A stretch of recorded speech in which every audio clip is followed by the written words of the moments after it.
Can you please tell us your name and when you were born? I'm Sheila Goldberg, and I was born in 1939. I moved to Venice in 1973. What brought you to Venice? I had been living on the west side, then bought a house in Sherman Oaks and lived there for 5 years and said, Valley's not for me. I grew up in the San Gabriel Valley, and I said, no more valleys. And we moved to Venice. It just seemed like a wonderful place. My husband had lived with, boats all his life, and it just seemed like the right place for us. I always remember looking at Pacific Avenue. We live off of Pacific, and it was 1 mile of no stop signs. And that's how I sort of remember how Venice grew. We now have 4 stop signs. And we had smaller stores. We did not have large branded name stores. We had local restaurants. It was a quieter time. Well, actually, my first part of my life in Venice, I was very involved in the elementary school because my background is a teacher. So I became very involved in helping the school. And then a friend of mine, Irma Colin, that I had met in the McGovern campaign, had gone on a cruise. And she met a doctor who was involved with the Venice Family Clinic. And she was a volunteer doctor. And she said, we're going under, we really need help. So Irma Colin called all of her old political friends and brought us together. And she said, there's something we can do that will help us right here in the community. And I had always been working on more national campaigns, and I thought, I can do something right here in Venice. And so she introduced us to what was going on with the Venice Family Clinic.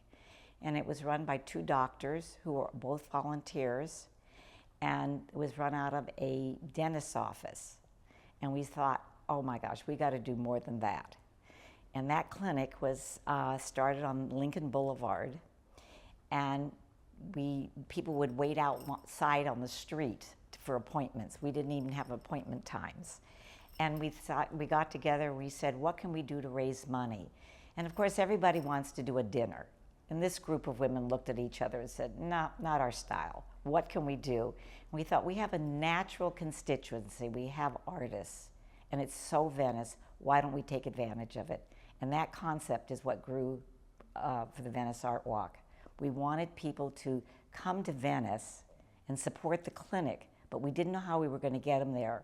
And we thought the artists were the draw. The first art walk was in 1979. We were quite fortunate. One of our volunteers, I think it was Adele Yellen, knew Frank Gehry. And Frank Gehry was not a well-known architect at that time, but he had a wide range of friends, and they were artists. He always involved himself with artists, and he made the contact with the artists. And because of that, we started off with good artists. They were known quantities, which was extremely important because we were trying to draw people to an event, not just based on helping a clinic. We thought we'll reel them in by showing them good art. And so the artists, I think were really quite extraordinary. We had Chuck Arnoldi, we had Ed Ruscha, we had Ed Moses, we had Claire Falkenstein, and the list goes on. And it was quite wonderful. And the legitimacy of having Frank Gehry say this is a worthwhile cause brought them on. And success brings success. So from that, we were able to reach out to a lot more artists. We were small, and the clinic was small. The Art Walk started with a 1-day event and grew to a 3-day event. The Venice Family Clinic started with no staff doctors, all volunteer doctors, and it now has 17 locations. So everybody grew, everybody profited, all the money went to the clinic. However, I must say that we were very cognizant of recognizing that artists didn't have as much money as people thought. And so when we did our auction, we gave them a percentage of the profits. We felt that that was fair. And we also, by doing that, knew they would give us their best art. So everybody profited from it. I think being active in the Venice Art Walk gave me an opportunity to see the changes in Venice. I would say in the beginning that yes, Venice looked more Caucasian, but through the years it changed. But because we did the Art Walk, we were kind of conscious, I should say, about the history of Venice. For instance, Abbot Kinney.